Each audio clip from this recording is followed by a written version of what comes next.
What if Medusa wasn't the monster, but the result of what happens when someone is hurt and left unprotected? And what if the thing people feared most about her was actually the very thing that kept her safe? In Greek mythology, Medusa wasn't always something terrifying. She was once human. In many versions of the story, she's described as beautiful, admired, even devoted. Someone who existed in the world without being feared, but her story changed in a place that was supposed to be sacred. After being violated in Athena's temple, Medusa wasn't protected. She wasn't comforted, and she wasn't defended. Instead, she was punished. And that's the part that always feels so heavy, because something happened to her that she did not choose. And then she was the one who carried the consequence for it.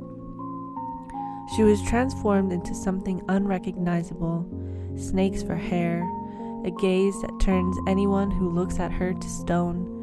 And from that moment on, she becomes something people fear, something people avoid, something people hunt, a monster.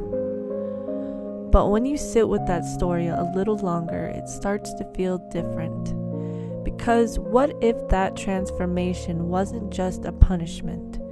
What if it was also protection? Because after that, no one could get close to her. No one could touch her. No one could harm her again. And when you really think about it, the same thing that made her dangerous also kept her safe. And that idea shows up in real life more than we talk about. Sometimes when someone experiences something that breaks their sense of safety, they don't just move on from it. It changes the way they trust, the way they open up, the way they let people get close. They become more careful, sometimes even distant. Not because they want to be that way, but because something in them learned that it wasn't safe not to be. So they built walls. They read people more closely. They learn how to protect themselves before anyone else has the chance to hurt them again.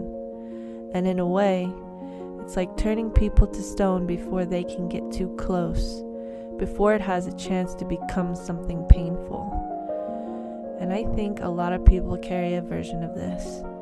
Even if it doesn't look obvious on the outside, it can look like keeping your distance, struggling to trust people even when you want to, wanting connection but still feeling safer without it.